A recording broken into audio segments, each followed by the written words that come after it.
untuk para generasi muda khususnya anak-anak yang senang menari, senang menari gamelan, senang dengan beberapa kesenian, kita jadikan tempat di sini mereka berlatih bersama sehingga mereka senang mendapat ilmu dan pastinya secara sosial mereka bisa gitu. Keren banget juga. Oke, kemudian Sanggar Citra sendiri ini pengajarannya ditujukan untuk siapa saja? Ya, Sanggar Citra sendiri ini pengajarannya siapa saja yang berminat.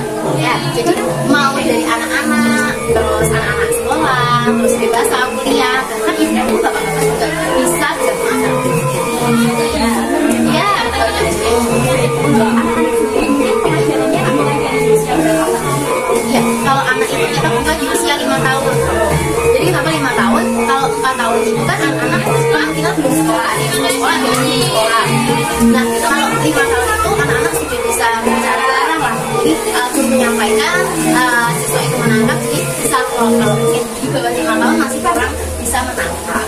Sih, 5 tahun, 6 tahun dan seterusnya sampai batas akhir kan ya.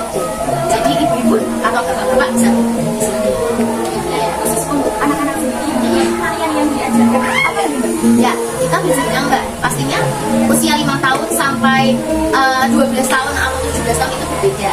Nah, kalau yang anak-anak sendiri, batas usia kan 5 tahun, 6 tahun sampai 10 tahun, itu kisarannya kita menggunakan tarian yang berupa anak-anak. Misalnya nih ada tarian dewa, atau ada tarian yang sifatnya mainan anak-anak. Jadi anak-anak itu tidak hanya bisa menari, tapi bisa berimajinasi. Oh, kalau aku menari kuku, berarti aku harus menjadi kuku-kuku. Jadi tidak hanya bisa bergerak gimana sih? Oh, kalau saya punya kuku-kuku seperti tangan gini, nah jadi kita bergerak. Terus kalau kita menggunakan mainan anak, misalnya ini kitiran, maka kitiran. Nah, kitiran itu mesti harus gimana sih cara mainan anak itu tidak hanya belajar menari, tapi kita juga ada edukasinya lewat cerita. Gitu. Kemudian untuk gerak dasar sendiri dari tari yang diajarkan pada anak-anak biasanya apa nih? Ya, gerak dasarnya pastinya sebelum menari kan olah tubuh dulu biar tubuhnya itu enteng atau nggak capek-capek atau keselio dan lain-lain. Pasti ada gerak debel, gejong, rise, ngiting, ngerayo, itu pasti diajarkan. Jadi ketika nanti anak-anak itu belajar sama pelatihnya pasti diajarkan. Ini namanya apa? Ini namanya apa? Ini namanya apa? Jadi namanya tidak hanya menari, tapi juga tahu namanya itu apa. Gitu. Mungkin untuk kendala yang dihadapi serta solusi dalam pengajaran anak-anak sendiri apa nih? Ya, kalau kendala itu sebenarnya ya masing-masing pribadi kan tarafnya kan berbeda-beda. Misalnya nih anak yang satu dengan anak yang lainnya kecerdasan IQ-nya kan berbeda. Jadi guru ya harus sabar. Yang satu bisa menerima langsung cepat, ternyata yang satu belum. Jadi kita harus mendampingi terus, dibantu terus agar semua bisa sama rata. Begitu solusinya ya gurunya harus sabar aja sih. Gitu. Mesti sabar-sabar nih ya. Iya. Kemudian untuk mengukur aspek kan dalam anak tersebut yang menguasai atau belum itu bagaimana nih? Ya, kalau pengukuran aspeknya itu kita di sini ada ujian, ada 3 ujian, ada UTS atau ujian tengah semester, kemudian ada UAS ujian akhir semester, dan ada penyajian. Nah, penyajian itu istilahnya pentasnya adik-adik. Jadi adik-adik selama belajar di sini itu tidak hanya belajar, tapi kita pentaskan bersama teman-teman. Nah, disitu kan anak kan jadi tertarik. Oh, asik ya kita akan pentas. Nah, akhirnya anak-anak tuh semangat untuk belajar. Itu nanti pentasnya juga tidak pakai kaos latihan seperti biasa, tapi kita juga pakai kostum, di make up. Nanti kalau kan sekelompok itu ada 10 anak, berarti nanti kayak formasi-formasi ini. Jadi anak-anak tuh tetap semangat belajar. Gitu. Untuk pentasnya sendiri itu ada penonton dari luar atau dari internal? Iya, penontonnya dari luar juga. Kan orang tua siswa kan pasti tidak hanya bapak, ibu, adik, atau kakak, mesti kan tetap bawa om, tante, kakek. Nah itu kan menyebar. Terus kan kita kan juga di tempat umum. Kayak besok ini kita di tanggal 26 November kita ada pementasan penyajian ini di Taman Indonesia Kaya di Menteri Supono Paling SMA 1 itu. Nah bisa lihat teman-teman di rumah. Undangan gratis tidak dipungut ya, bisa nanti ikut bergabung. Gitu. Nah, kemudian untuk menguasai tarian sendiri anak itu apakah bisa secara mandiri atau otodidak atau harus ada pelatihan? Ya sebenarnya kalau otodidak itu pasti bisa karena media sosial itu juga sangat berpengaruh. Misalnya aja YouTube masih juga biasanya juga belajar dari YouTube. Ya bisa. Cuma kalau dari otodidak atau dari YouTube kan mereka tidak mengerti gerakannya salah. Nah perlu adanya pendampingan khusus dari terkait misalnya dari pelatih, dari saya atau dari ekstra. Jadi anak paham tidak hanya mengenali tapi juga mengerti bentuk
bisa mengambil pelajaran atau ekstra pelajaran ekstra sama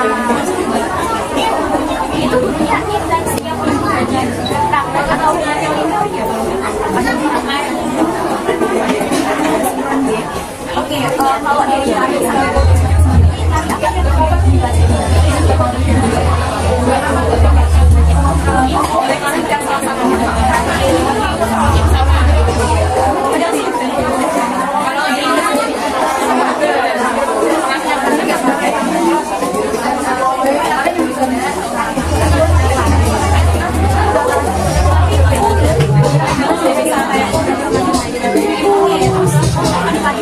dari adik sendiri ada cita-cita untuk menjadi penari profesional ataupun cita-cita lain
Assalamualaikum warahmatullahi wabarakatuh. Di sini saya akan mewawancarai dengan siapa?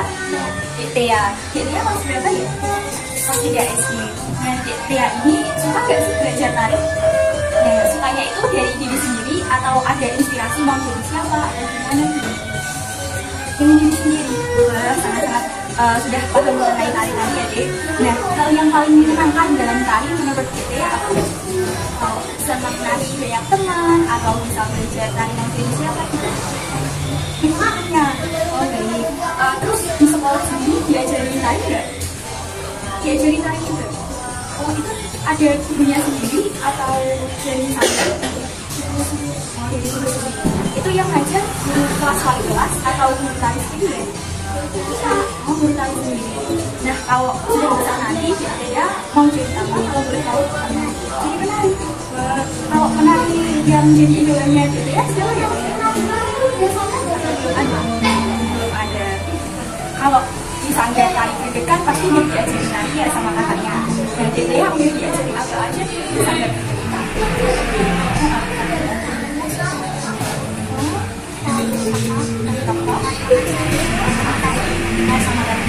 nah yang paling susah tari apa ya?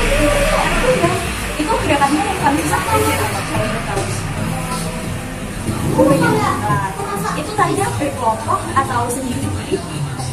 Kelompok, satu kelompok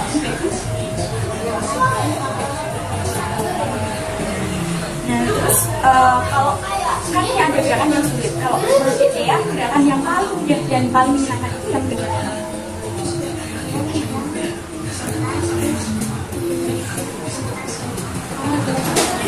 Oke, mungkin itu ya dari ya. Terima kasih atas kesempatannya. Saya akhiri. Wassalamualaikum warahmatullahi wabarakatuh. Assalamualaikum warahmatullahi wabarakatuh. Di sini saya Aswal Maharani Arif. Izin mewawancarai dengan Ibu Antin. Baik Ibu Antin, wali dari adik saya. Terus alasan Ibu Antin mengikut sertakan DPA ke Sanggar Tari Budaya itu kalau boleh tahu apa ya Bu? Serius karena tapi tarinya itu tari-tari yang apa ya, tari modern gitu kayak tipokan apa gitu. Terus kalau saya sih memang nanti bentuknya itu dia aktif tari, makanya jadi kasih dia menari arah gitu menurut saya taruh dalam sanggar untuk belajar tari tradisional. Karena selanjutnya kalau dia punya basic tari tradisional dulu, kemudian nanti kalau dia tidak sama tari yang nggak apa-apa, yang penting dia punya basic. Kalau bisa seperti itu. Menyalurkan. Iya, karena dia analisasi jadi tidak terarah ya kan. Untuk di sekolah sendiri apakah ada tari juga yang pelajaran Ada, tapi ekstra pelajaran ekstra. Tapi pelajaran yang teori itu di SPDB ya Dik ya. Di SPDB itu ada materi yang tarian-tarian. Jadi tarian tradisional dari daerah mana itu bisa materi jenis-jenis geraknya itu ada. Nah prakteknya itu ekstra. dan terus apakah ada gambaran dari untuk kita yang kedepannya jadi penari profesional? Oh, kalau saya sih menyerahkan ke anaknya sih kalau yang mau jadi penari. Apa karena dia juga suka matematika? Ada nggak sih mah pekerjaan yang nggak pakai matematika saja aja? Menari. Kayaknya mau kesana. Dari perkembangan DPA sendiri mengikuti sanggar berikut ini apakah ada peningkatan? Oh pasti. Ini aku besar sekali. Jadi dia lebih makanya lebih tertata. Mungkin ada saran-saran untuk mungkin para orang tua biar mengarahkan anaknya. Ya, kalau saya sih lihat passion anaknya saja, jangan memaksakan kehendak anak. Kalau dia mampu tari, ya kita akan tari. Kalau dia tidak, ya diarahkan sesuai dengan keinginannya. Terima kasih Ibu Atin. Mungkin dari saya sekian. Wassalamualaikum warahmatullahi wabarakatuh. Saya Aslama dari Akhir saya Ibu lagi alasannya bahwa sebenarnya anaknya saya tadi kemudian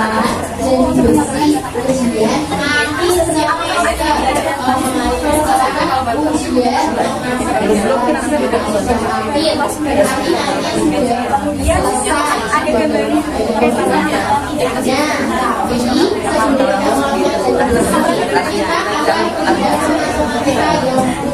kemudian apakah anak tari saya ada perayaan? Ya pastinya kan dari sini sudah sulit materi nari terus di rumah juga tandan sendiri.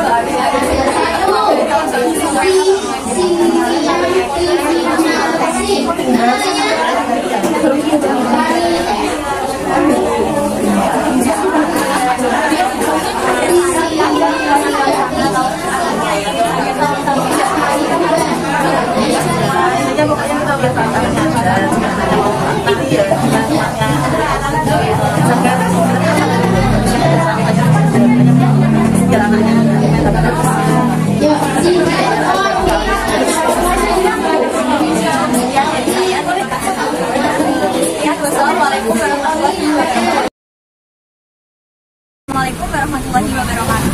Di sini saya Asla Maharani Arif, izin mewawancarai menjadi siapa? Ibu Wati.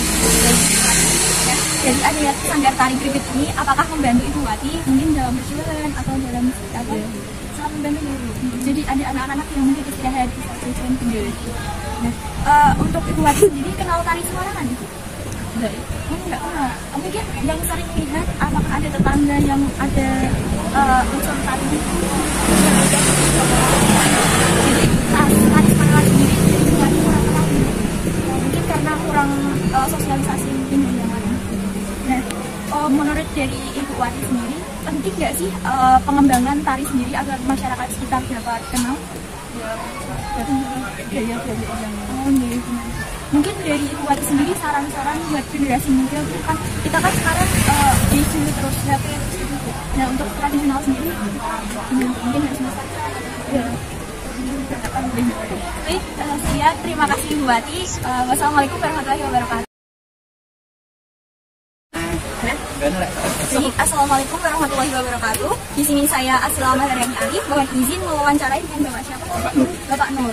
Dari Bapak Nur. Nah dari Bapak Nur dengan adanya sanggar tari krikit ini terbantu nggak dalam berjualan? Alhamdulillah. Mungkin dari adik-adiknya sendiri lokasinya jajan. Ya jajan semua. Alhamdulillah. Terus dari Bapak Nur sendiri apakah kenal tari Semarangan Bapak? Ya udah kenal. Mungkin bisa yang Bapak Nur kenal tari Semarangan itu ada apa itu atau benar-benar tidak ada sampai ngerti Ada mencoba terus ada ya ada di sini. Terus menurut Bapak Nur sendiri apakah penting pelestarian tari tradisional buat generasi muda? Penting. Kenapa kalau boleh tahu? Soalnya daripada kita tari yang modern sekarang kan ada penanjang dari jauh. Baik, itu terima kasih Bapak Nur. Sekian dari saya. Wassalamualaikum warahmatullahi wabarakatuh.